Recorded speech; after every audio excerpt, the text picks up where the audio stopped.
So welcome to this podcast, one of a number of Logan City Council's website podcasts. Our podcasts are perfect to listen to if you like thought-provoking conversations with interesting people. Mm-hmm. Recorded in front of a live audience, today's conversation is a special event featuring Sallyanne Atkinson AO. Joining her this evening will be Hugh Lunn, who will facilitate a conversation about Sallyanne's new book, No Job for a Woman, published by University of Queensland Press.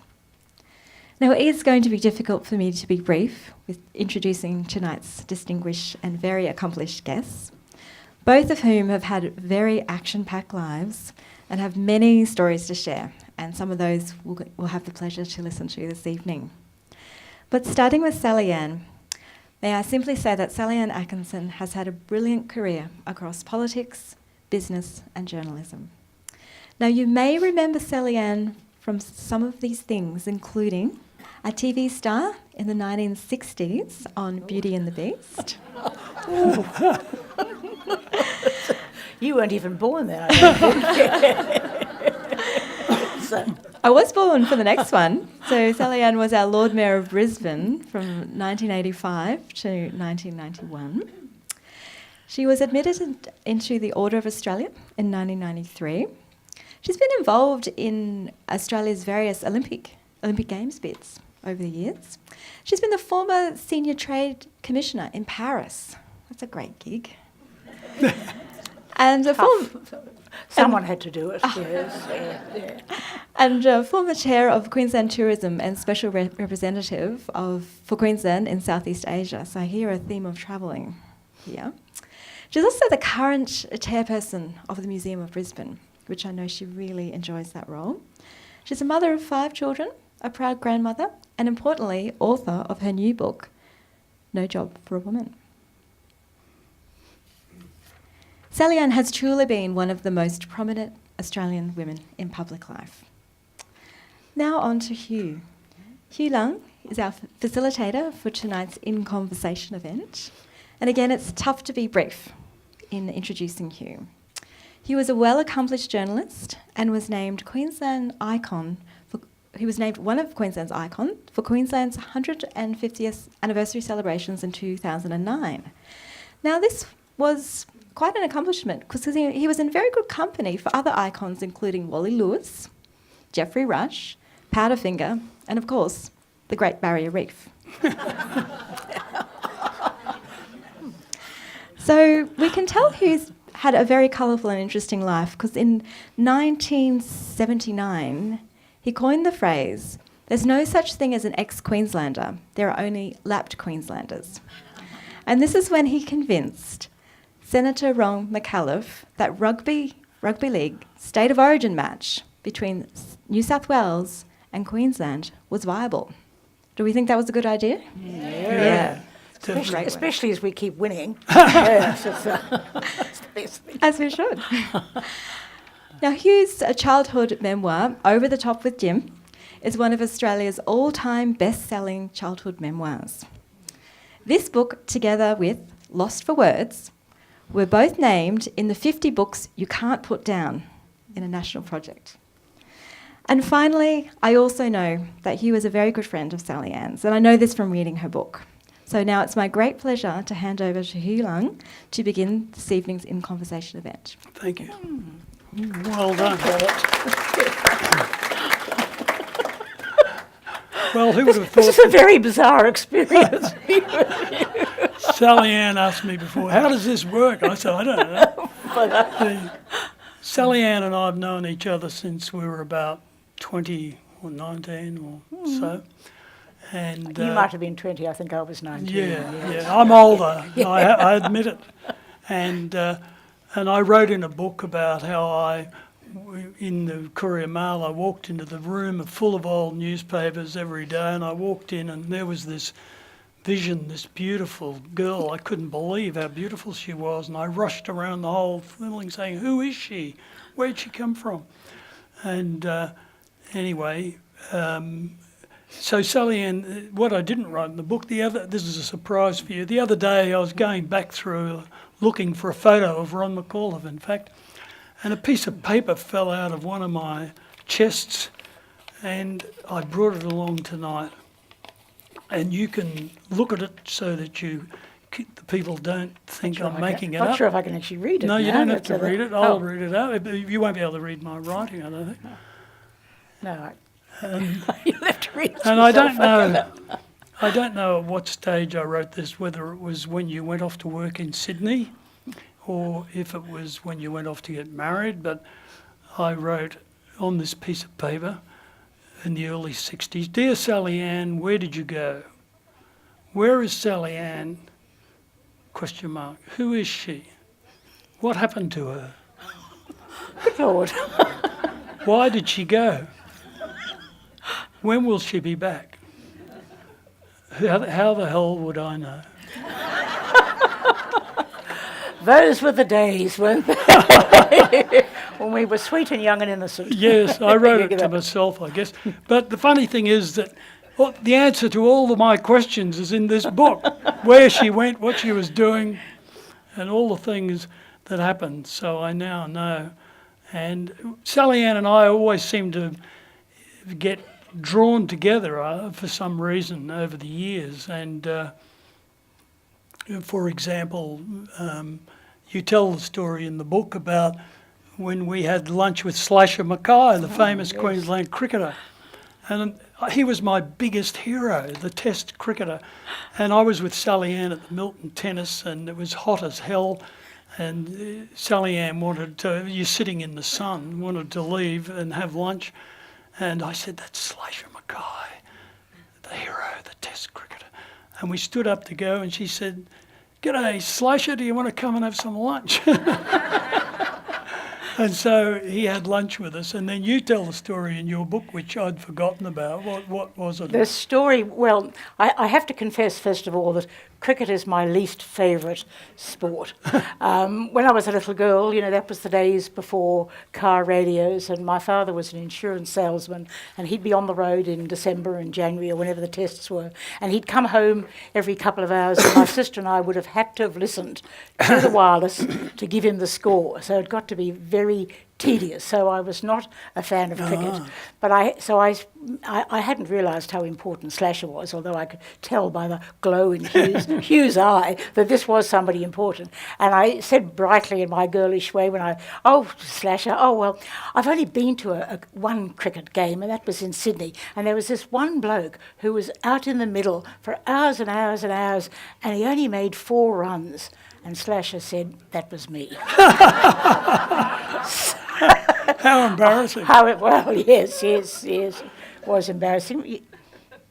It was. And then when Sallyanne was standing for the Lord Mayoralty, I lived in a house at Indooroopilly, and because I had 2 boxer dogs, I built a 6-foot-high wooden fence. And people let my dogs out, and it costs a fortune to get them out of the pound, so I put a padlock on the door. And anyway, I was standing in my kitchen one night, and Sallyanne appeared. And I thought, God, I've left a gate open. And I said, "How did you get in here?" And she said, I put the rubbish bin up against the fence and climbed over the fence. So she's a hard woman to stop. But it was very important. I think I had a press release that I had to give you. Yes, that's right. Yes, I'd forgotten Hugh was a journalist on The Australian, and I was an aspiring candidate. I think I was in Narelle Cowan, who was my absolutely wonderful secretary then and continues to be wonderful. We'd sort of written out this press release, and I had to get it to Hugh because he was the media, and the gate was locked. So, I climb over the fence. And those dogs were not very good watchdogs. No. Well, these days they would have faxed it or texted it or something. It's hard, isn't it, for young people to realise that there were days before faxes, there were days before anything, People don't realise. When I was the Reuters correspondent in Indonesia in 1969, the only way I could send out all my stories was by Morse code. Oh, come on. That's true. That is a fact. He's so old, really. He's just I was there for a year as the Reuters correspondent, and all my stories went out in Morse code. And if there had been an easier way, like a telex machine, 60 words a minute with a telex machine, I would have sent them. And news, this was sort of, and we go back before television. Newspaper stories came through on the telex machine into newspaper offices. They did, yeah. And so I was saying how we run into each other a lot. And last Thursday night, for example, I mean, Sallyanne and I see each other all the time, here and there. Sallyanne spoke at the sponsors and investors launch for my new musical, Homeground, the State of Origin musical. And there were 3 men going to speak, me and Dr. Tom Biggs and the director and Sallyanne. And we were all emailing our speeches back and forth to see that no one stood on anyone else's toes and how long it was. And they said, Sallyanne hasn't sent a speech. And then when she turned up, Dr. Tom Biggs said, Sallyanne, what are you talking about? Where's your speech? And she said, oh, it's in my head. And Sallyanne stood up and spoke brilliantly for 5 minutes and said all of the exact right things and for the exact amount of time. And in the book, her father says, Sallyanne, you're a clever girl, a very clever girl. And she is a very clever girl. And you can see that when she speaks. And Sallyanne also launched Over the Top with Jim, do you remember? At the Boomerang. I do remember, yes. The Boomerang Theatre. And Head Over Heels. And Head Over Heels. Yes. And, well, that's one thing a lot of people don't know or don't remember, but in 1992 I brought out Head Over Heels, which was, I wanted to call it Head Over Heels for Sallyanne, but UQP wouldn't put for Sallyanne. And they probably thought I'd sue. Yeah, that's it. And so I got interviewed on the Ray Martin midday show, flown to Sydney, and they do you for 8 minutes. And then they kick you off, put on ads and bring on someone else.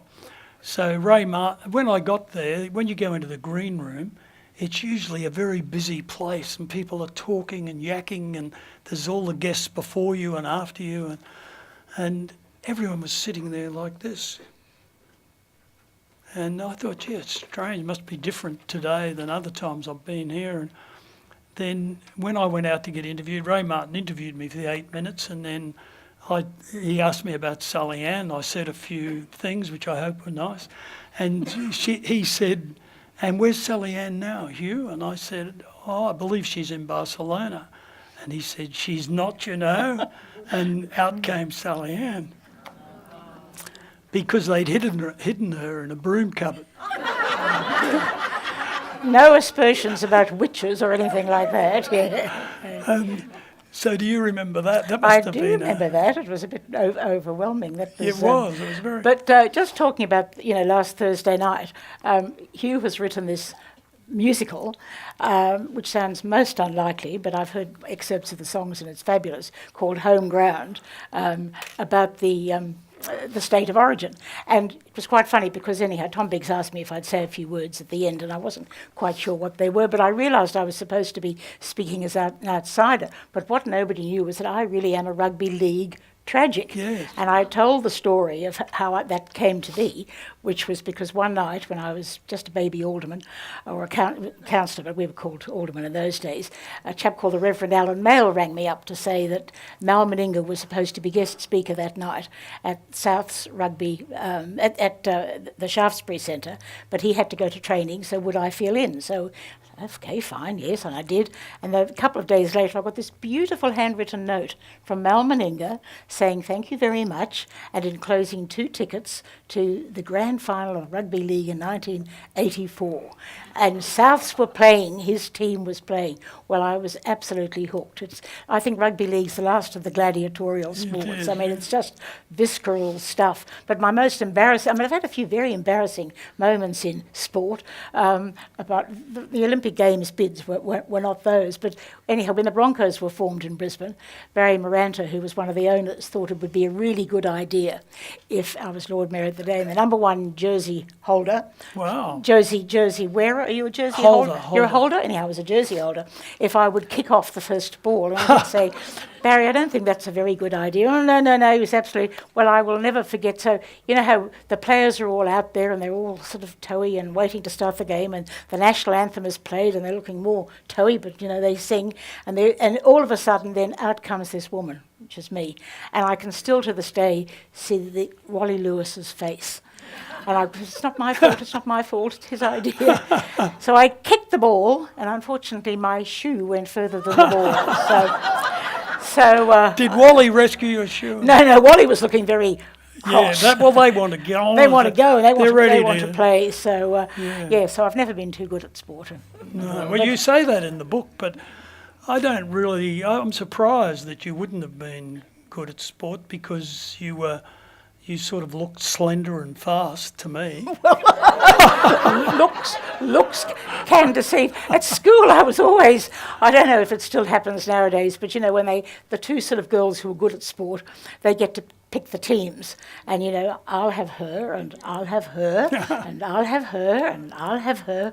And I'd be standing there sort of shuffling my sand shoes, and I was always the last one picked. Oh. This was for sort of all those terrible ball games we used to play, like volleyball and captain tunnel ball, and you know, where if you made a mistake, everybody yelled at you. That's the worst thing. I mean, that's the worst thing about team sports. Oh. You know, you've really got to sort of be good for the team. Yeah.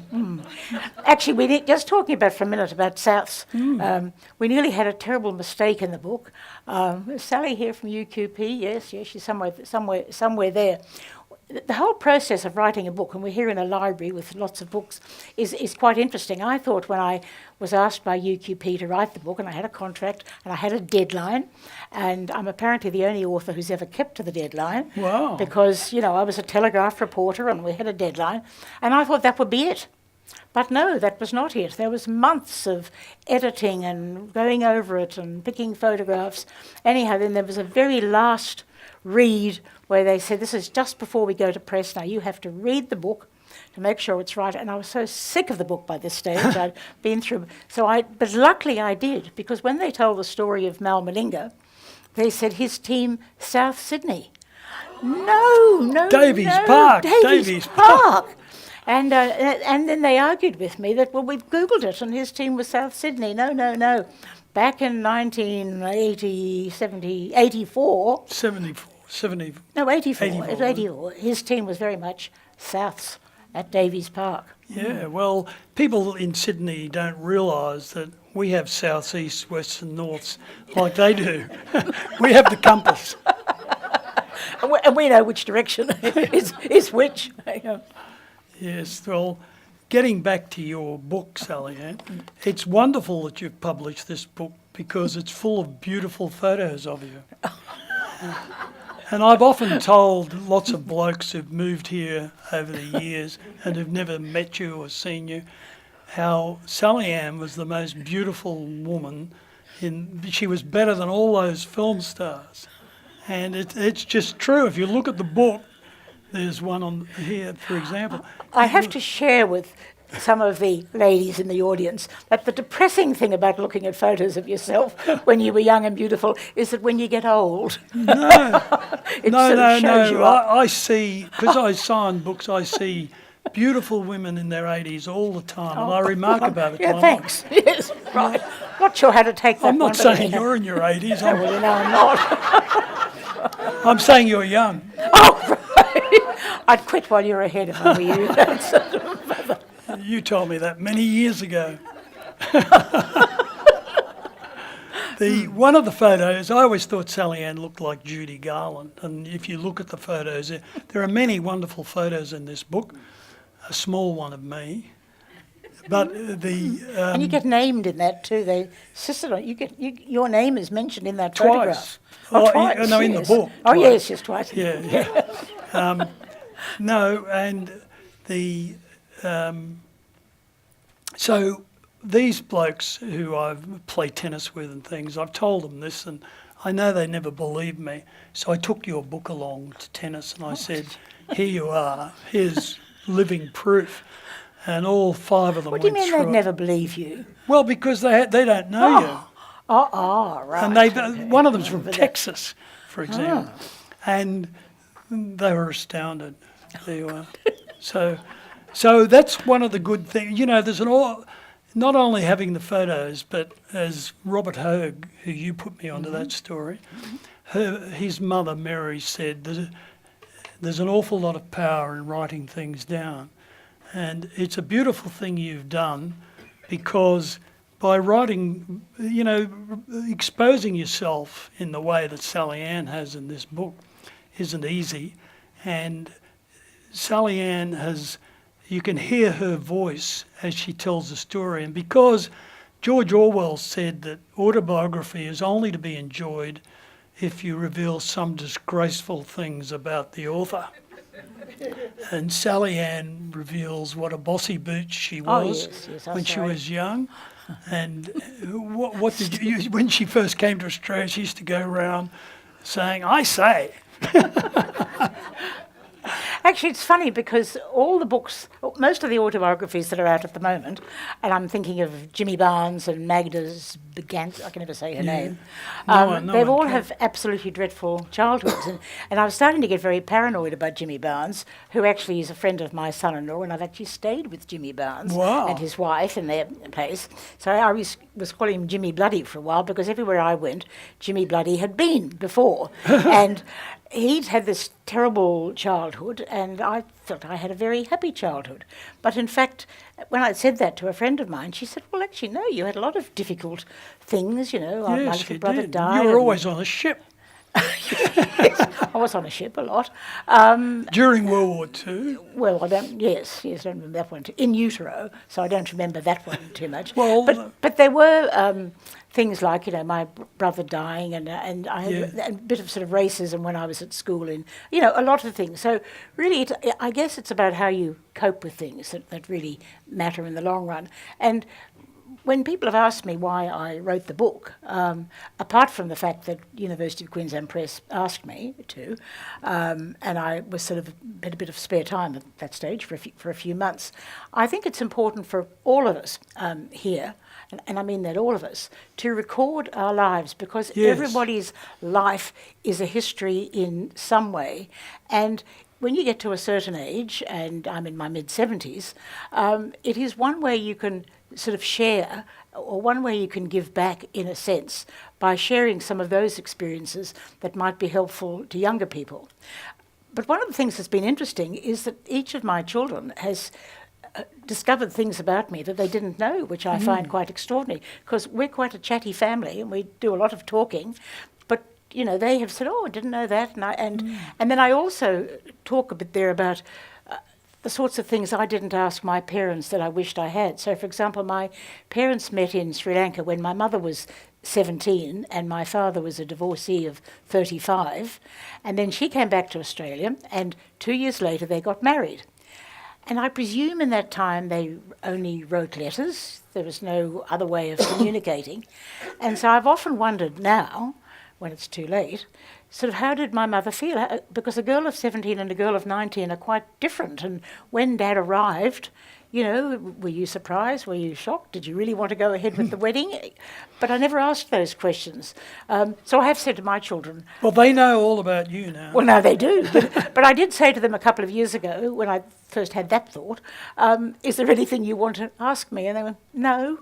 But it'll probably, they may well do so. But when people say no, late. They can't think at that At the time, moment.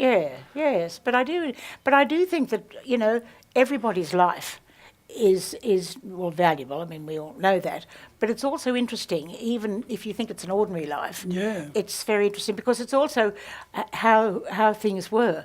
The young women at University Press are all young women, and when they were going through the book, they were saying, oh, "Goodness, is that how it was? You know, how amazing." And the things that, you know, I felt sorry for poor old Donald Trump a couple of months ago when he was getting into trouble for making sleazy remarks about women, because, goodness me, Hugh, you remember that when you worked in newspapers, there were a lot of sleazy remarks made, and I have a story in here about being at a Liberal Party council meeting, and Sir Gordon Chalk, who was Sir Gordon Chalk, and the leader of the Liberal Party, the Treasurer, saying to Norm Lee, who was then the Minister for Transport, "Of course, Norm, the only reason I made you a minister was so I could look down your wife's dress."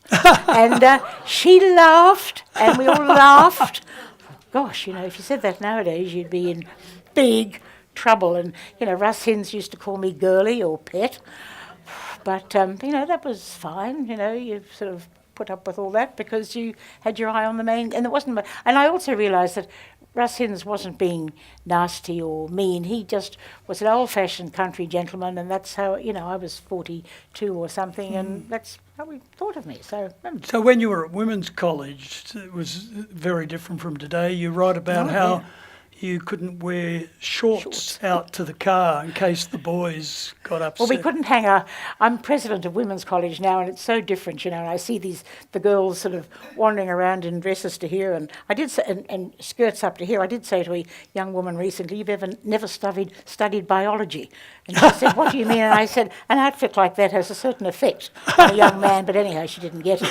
But we weren't allowed to hang our washing on the clotheslines at weekend for fear it would excite the young men playing rugby. And actually, I know a few blokes now who did play rugby then, and I do say, "Were you ever excited by it?" I don't know what I'm Not while they were playing rugby, anyway. No. Well, what about when you were going out? They had a book, and you had to fill in where you were going. This is your university age, 19 or 20. With whom, and what for? Yes. Yes. And the boys had a lot of fun with that. But you were supposed to say movies, dinner, or whatever. And talking about editors, I thought a minute ago when you spoke, is you used the word bosom in here. Yeah. In what context? When you were putting Kleenex down the front of your brassiere. See, this is the good thing, revealing disgraceful things about yourself. Sallyanne was going out with disgraceful, it was... Well, it's against yourself. Oh, and she put Kleenex tissues, she said, but there was no way those tissues were going to be dislodged. But I used bosom talking about editors. When I wrote Over the Top with Jim, I said the nuns had a tight white material around their face and it came out over their bosom. And he went to BBC, so he didn't know anything about Catholics, and he crossed it out. And I said, "Why have you crossed out bosom?" And he said, he wrote next to it, "Surely you mean over their breasts."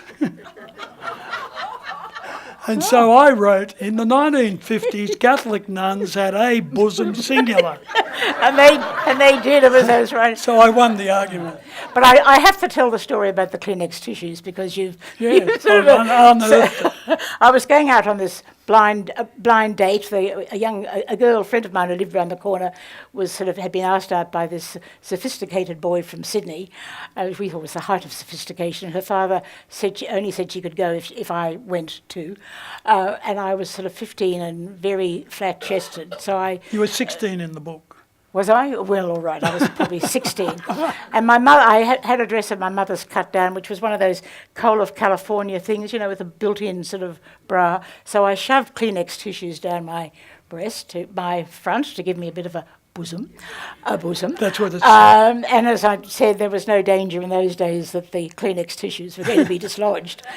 But the follow-up to the story was that was our sort of one weekend, and then the next weekend we had the school swimming carnival. And my friend said, "Oh, guess what?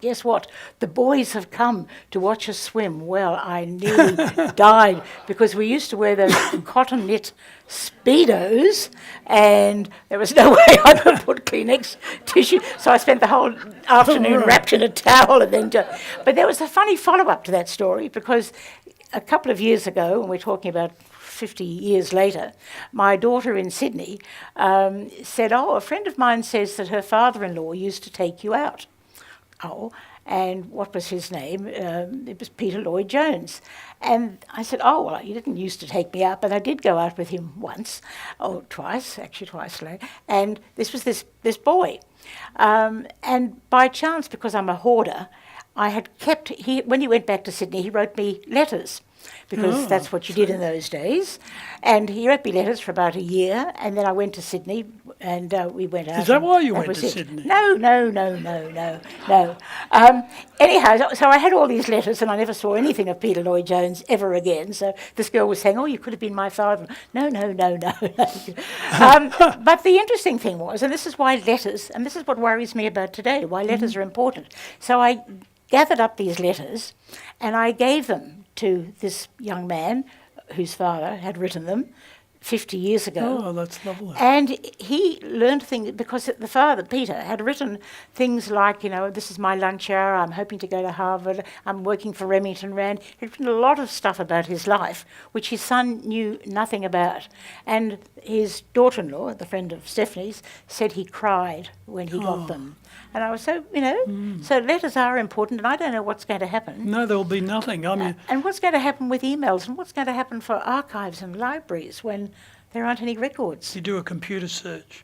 Yeah, but You find out a million things. yes, well, that's a worry, of course, And it's as well, all isn't useless, it? yeah. Yes, all the things you don't want need to And know. what about when you went to the French legation? What was your job in Paris exactly, Sallyanne? I was a senior trade commissioner. Senior Trade Commissioner at the embassy, or at the embassy. right? And you looked out at the Eiffel Tower, and when you went for the job, they called you in to make sure you were secure.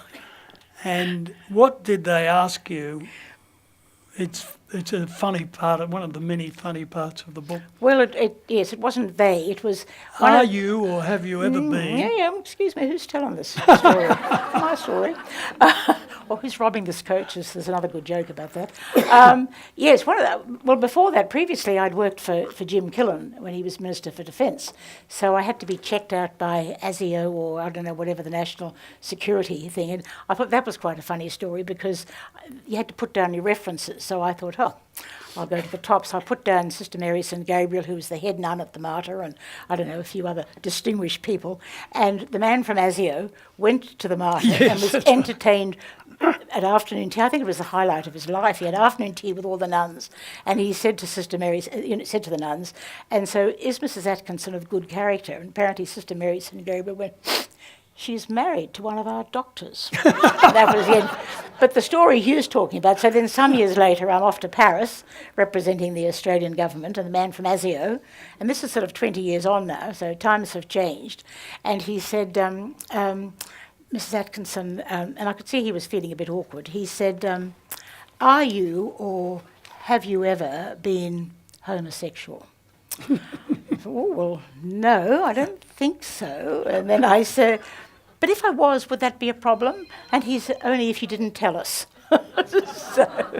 So why do you think that I think in those days, because I think in those days it might have been a case for blackmail, when you'd be embarrassed or the government wouldn't want you, and if you were you'd lose your job. Gay, somebody could blackmail you, or you could use your job, or It is incredible, isn't it, Sallyanne, It's how the incredible world how has changed so quickly. So quickly. When I look at my little grandchildren and think, I wonder what it's going to be like for them. I wish that I could come back and perhaps I'll be up on high looking down. Or you probably will, I knowing don't you. know. I'd like to. Yeah.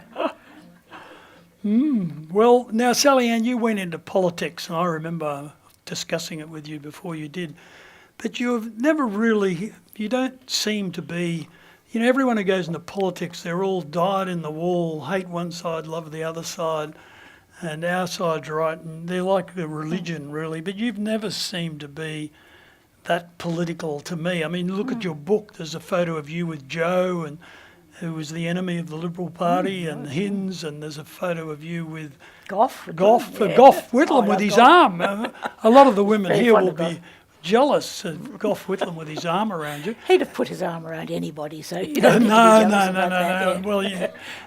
Comrade, he used to call him. Yeah, you call it. Comrade.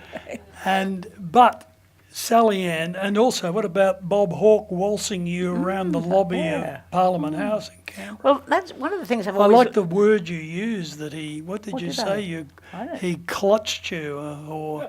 Well, we did a waltz. Yeah. This was...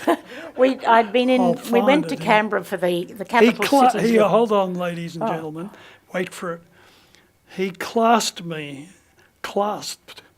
in a waltz embrace, and whirled me round the lobby space. It's poetic. But I mean, Bob Hawke is a great showman, and went to Canberra with all the capital cities Lord Mayors, and we were waiting outside the chamber for question time to finish, and there was a whole group of veterans sitting there, and when Bob came out, and the others were all blokes, of course, so he just grabbed me and waltzed me around, and all the vets sort of clapped, and I could see that it, was a little bit of theatre. Yeah, but you've never had that. Thought that this side's all okay and that side's all mad. I mean, Jim Killen used to, they're all probably mad, but anyhow. Well, Killen was a good friend of mine. And Jim Killen used to quote Arthur Fadden, who said all the best bowlers are not in the one team. But that's one of the things that I've always liked about local government. It's all about getting things done and fixing things up for people, and I never, walked away from being a Liberal, and I feel very strongly a Liberal. But the other levels of government never really attracted me, although I did run for Rankin, which took in sort of some of Logan, and that was a very great experience, a lovely experience actually. But no, I never felt fiercely. I mean, I've always believed in the Liberal Party. I believe what it stands for, but I don't hate anybody on the other side. I don't hate anybody very much at all, actually. No. Well, in fact, my former husband did say to me one day that you'll never be any good in politics because you don't hate enough. That's what I was just going to say. Yes, was it a problem? He said that, yes. No, apparently to really get on, you have to hate a lot. But no, I don't. It's a waste of emotion, isn't it? Yes. Yeah, well, and so you went into the city council, and it tells me here at the start. I know it really, but the amazing thing was that when Sallyanne got endorsed for the city council, how many were you up against? 6 or 8 or something? 7. 7. And Sallyanne, you have to get up and make speeches and be better than all the others, and it was the first time ever, I would say, that a woman was endorsed for a safe seat in politics in Australia. Women always got the seat that the party knew they couldn't win, and Indooroopilly was the safest seat. In fact, Indooroopilly, when Clem Jones won every seat in Brisbane, every ward, the only ward he didn't win was Indooroopilly. So and you got 75% of the vote. The second time around. The second first time I didn't. Right. Yes. But what people, you will realise when you think about it, but back in 1979, there was not one woman in the House of Representatives in Canberra. And that was really, people have asked me about the title, which wasn't really my choice. It's a good title. Yes, but I was introduced at something the other night by just after the American election. They said, Sallyanne's written this book. It was your launch. That Sallyanne's written this book called No Job for a Woman, which she's dedicated to Hillary Clinton. Which is a bit mean. I didn't hear that Didn't you hear that? That was good. Yes. Yeah, well, that was the amazing thing. I was just going to say that at the time you were first elected, there were no women in the National House of Representatives. Only 4 women had ever been elected, and the 3 had been one-termers, and the other was the widow of a former Prime Minister. And also you became the first woman Lord Mayor of Brisbane. And so far only, which is a bit of a shame. We're looking for takers. Yes. So that was Sallyanne has a remarkable record in her life. I mean, she wrote columns for me when I ran the Australian office in Brisbane. She worked on ABC Radio and ABC. What was the TV program you worked? Current Affairs 6:30 or? Actually, I was talking to Kerry O'Brien the other day because he was up here for something. But remembering, I'm probably the only person who's been sacked from the ABC for being pregnant. Because this is once again in 19. Yeah, what a story! And Derek White saying so. I mean, I was only on. It was what was it called? This day tonight? No, today. This day tonight. Anyhow, it was all male reporters, and they decided, they better have a woman. They better have a female reporter. So I came in and I did all these sort of appropriate stories like about knitting wool and adopting babies and things. And then one day I got called in by the producer, and he said, "I've just heard this dreadful rumour." And I said, "Oh, what's that?" He said, "That you're pregnant." And I said, yes. And dreadful news, ain't you? And I said, yes, I think it's great. And he said, I don't know. He said, we've never had a pregnant reporter on. I mean, they've never had a female reporter, but anyhow, we've never had a pregnant reporter. And I said to him, I think, Derek, that at least half your viewers do know that babies don't come from under cabbage bushes. But anyhow, he didn't sort of quite get that. And he said, it's your fifth. Yeah. Who knows where it will all end? I thought, all right, I'm out of here. so I left. Yeah, that was a Yes. remarkable story. So Sallyanne has done all these remarkable things and had this highly successful life. But then, you know, as you write and reveal in the book, revealing disgraceful things, how you then lost and how shocked you and numb you were. And you were all there ready to celebrate because everyone assumed Sallyanne was going to win. And this former Catholic priest from somewhere or other beat you. Yes. Tell them about what it's like to lose. to lose. It Well, must I have think been. it's an experience for a lot of people when you lose your job. I mean, my father had lost his job. Yeah. So I think the worst thing about, one of the things about elections is somebody's got to win and somebody's got to lose. And when you run for an election, you know there's a chance. But people kept telling me I couldn't possibly lose. And I remember being at the launch of the Brisbane Bullets, the basketball thing, and Leroy Loggins, who was this wonderful black basketballer, saying to this assembled multitude at this dinner, I don't know why we have an election in this town. Why don't we just, because she's just going to get in. And I thought, oh, no, that's terrible. No, don't say that. We I must think never that was a take things for. So I did have a sort of a feeling that it was that sort of, there was a sort of an economic downturn time. But losing is a deeply emotional experience. I mean, it's like being rejected, and I went through this time of, after all I've done for them, the buses run on time and the garbage is being picked up, and what more do they want? But and then, I'm fairly optimistic, so I then started thinking of all the, was having some free time and I could have lunch with friends and do, good things. And Well, what you said in the book, which was really moving. Well, this is the thing when it's considered writing.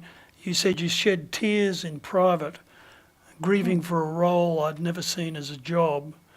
I felt an acute sense of abandonment, which is very open of you to Well, that was the truth.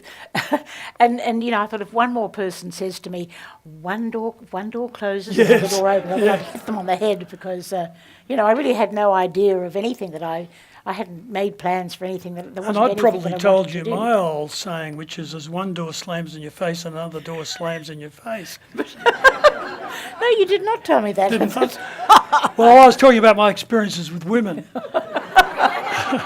Because the interesting thing about sort of losing is other people's perceptions of it. I remember an ABC reporter coming to interview me at home a couple of days later and saying, you were the great hope of the Liberal Party. They won't really want you now that you've failed. And I thought, actually I hadn't thought about it.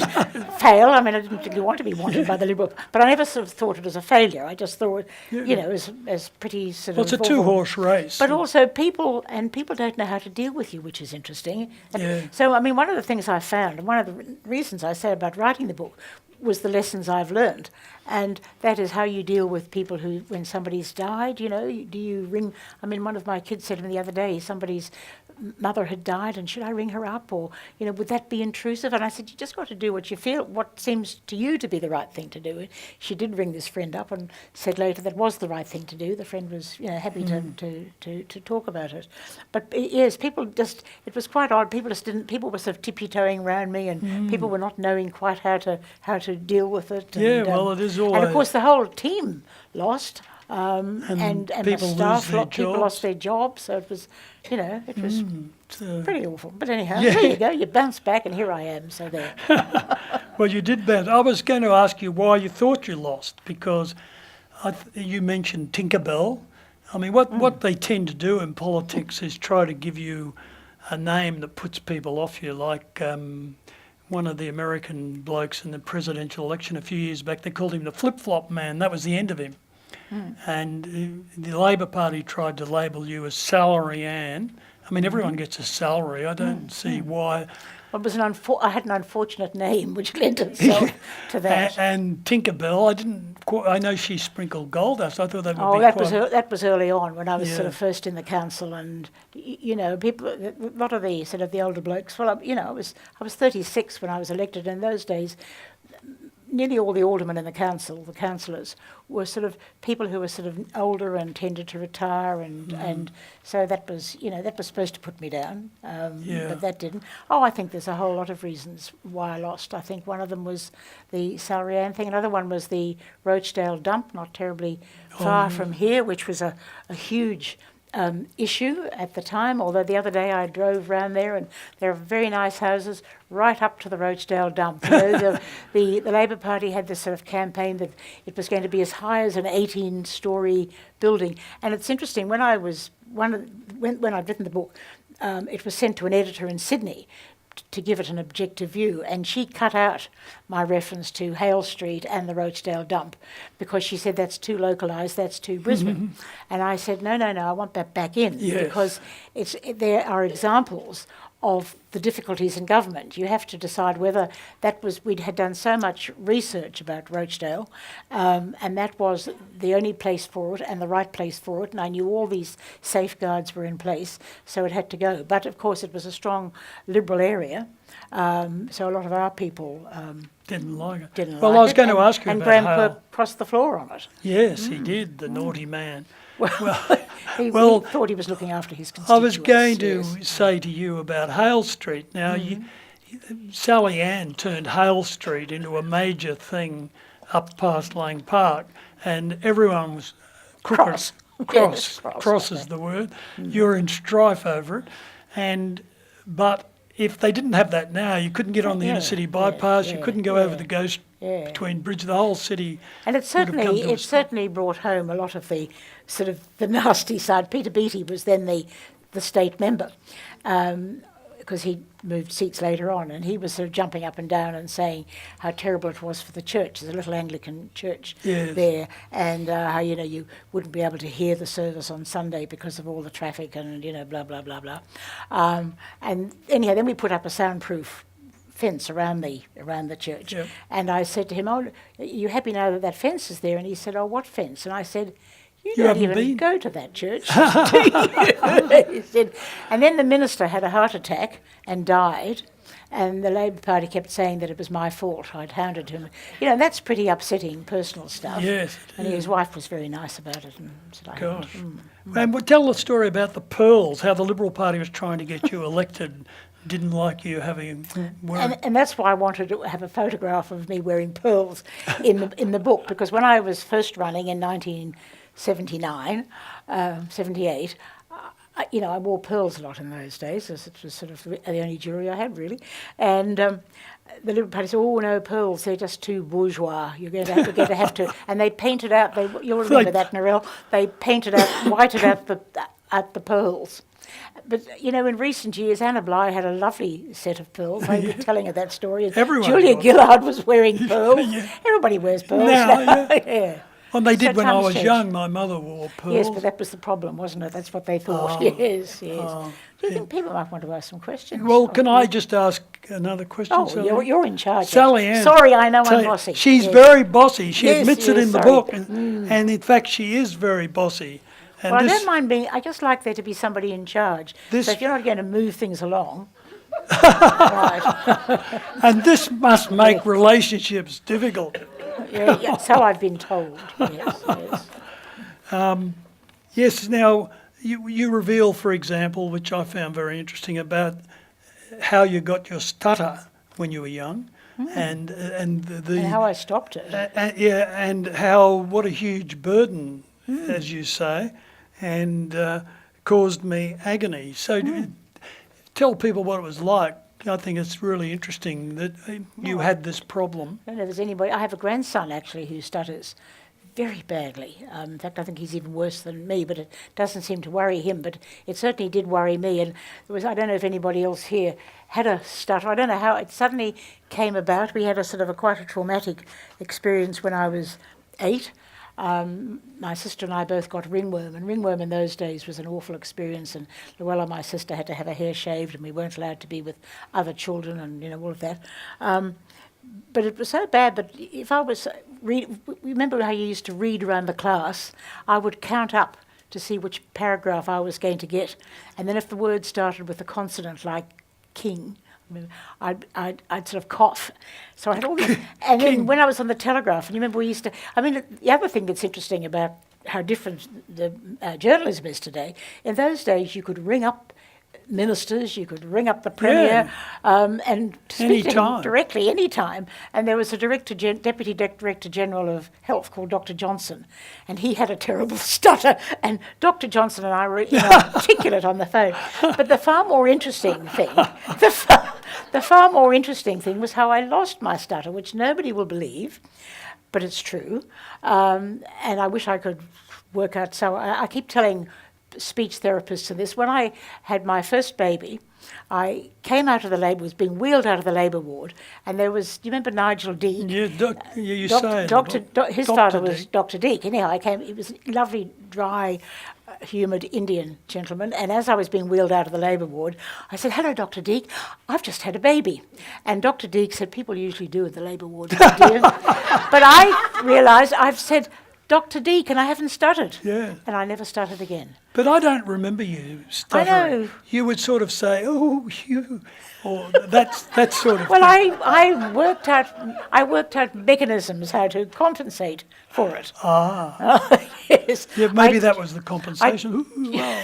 I chose words that I knew I could say and that I wasn't going to. So the last thing I'll ask you about, because Yes. this will interest people much more than anything else, I think. What about life and love and things? And now, do you believe there is a big difference between liking someone and falling in love with them? And I do, this yes, comes out a bit in your book, where your father married this. He was going to marry a girl, then he married her sister.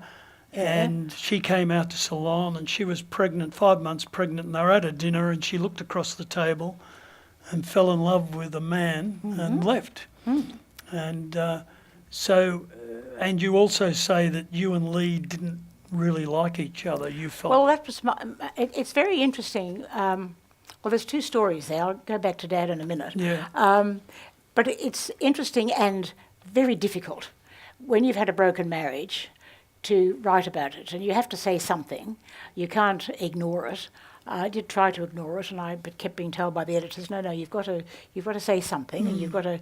And I actually, one of the things that's really touched me was that none of my 5 children asked to see the manuscript before it was published. None of them wanted to vet anything. I did say to I've got 1 son and 4 daughters, so I did say to my son, in the writing, I'm a bit worried about, I'm going to write about your father. And Damien said, "Listen, Mum, it's your life, your book. Dad's just going to have to suck it up." So I thought, right, okay. And so I did. But they've been quite, I always felt, and perhaps it was because of how things were back in the days. Now people live together and they spend a long time being together before they were married.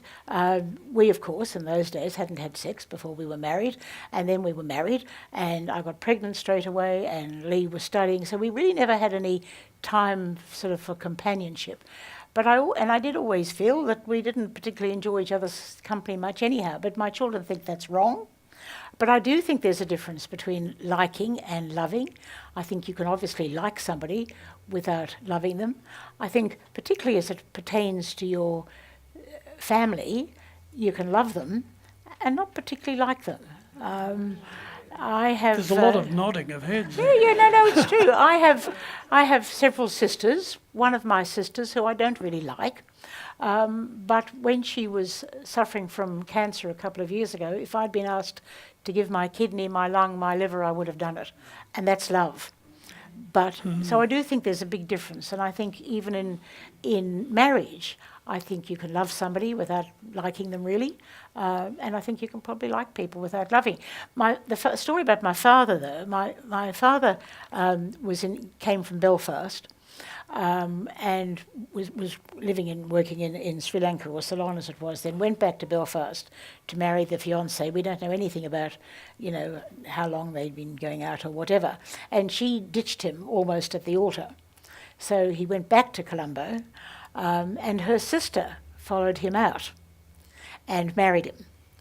And then when, a couple of years later, or whenever she was pregnant with her first child, Jill. my half-sister Jill, she fell in love with his best friend and ran off with him. And I think that and by an extraordinary of the coincidences of life, I have now caught up with, only since the book was published, that daughter of her second marriage, who happens to live in Brisbane and is very ill, and I've seen her, so I've heard a lot about her childhood that I didn't know before. But I think that Hilda, which was her name, probably married Dad to get away from Belfast. I think she probably was, it was a pretty cold and bleak place. It was in 1920, it was just after the partition of Ulster. There'd been all those wars. I think she probably saw coming out to Colombo as a great escape, but she didn't particularly love him. And then when she did fall in love, and now that I've met her daughter and I've seen the photographs, it's really very moving, and I've seen the photographs of Hilda's second marriage with her second husband. It's beautiful, and you can see that she really was in love with him. So that's my next book. Well, I look forward to your next book because I enjoyed reading this one so much and finding out lots of things about you that I didn't know. And you can see what an intelligent, brilliant lady Sallyanne is. And although the marriage with Lee eventually broke down, they had the 5 most beautiful children you'd ever run into in a million years. So if anybody's got any questions... But just before, I just want to comment on that too, because somebody also said, you have to do a lot of... You get to be very introspective. Somebody said to me one day, did you ever regret marrying Lee? And I said, no, because 5 children, those particular 5 children, and it's all part of the process of life. If I'd had a very happy marriage, I'd always thought growing up that I would, marry a man and settle down and have nice children and be, but that didn't happen. I wouldn't have gone into politics. I wouldn't have wanted to work. I wouldn't have gone into politics if I'd... Yes, so you say in the book how it was the lack of emotion at home.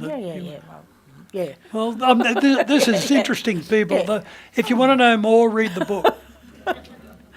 And it's giving us the wind-up. Well, on behalf of Logan City Council Libraries, we'd like to thank you for your incredible generosity, both of you this evening. You've been so generous in sharing your stories, so thank you very much.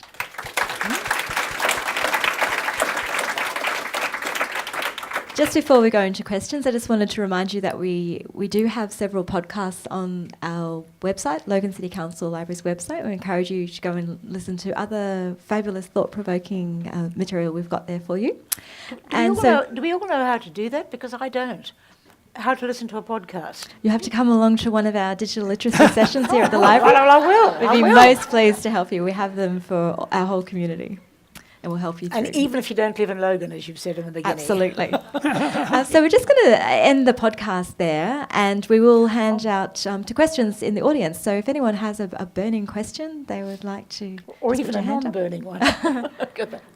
Fascinating stories. They've been wonderful.